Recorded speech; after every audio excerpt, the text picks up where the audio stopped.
क्या इसी उद्देश्य के लिए सिखाई जा रही है कि इससे आप बचाव कर सकें? हाँ, इससे बचाव कर सके और बचाव करने के तरीके भी बताए जा रहे हैं।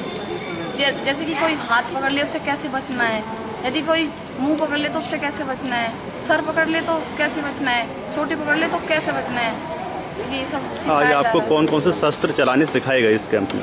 तलवार,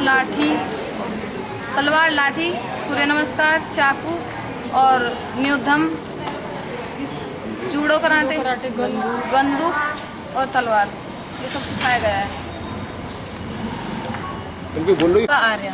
शिल्पा, ये बताइए क्या चीज़ें आपको यहाँ सिखाई गई हैं?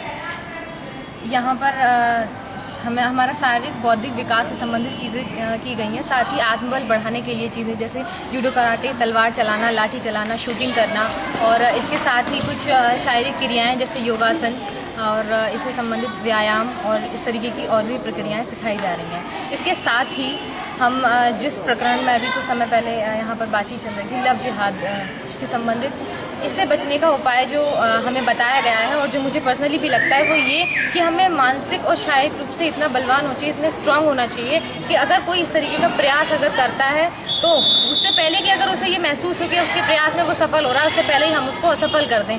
इस तरीके से हो सकता है कि हम मानसिक रूप से इतने स्ट्रांग हो कि हमें इस तरीके की नीड जो हमें वो एहसास करके हम हमारी लाइफ में जो एंटर करते हैं उस नीड को ही खत्म कर दें, इतना मानसिक रूप से हम स्ट्रांग हो। ये लव जिहाद से बचने का करंट सिचुएशन में बहुत ही सटीक और सही उपाय है और मुझे लगता है बहुत ही बेहतरीन तरीके से काम करता है।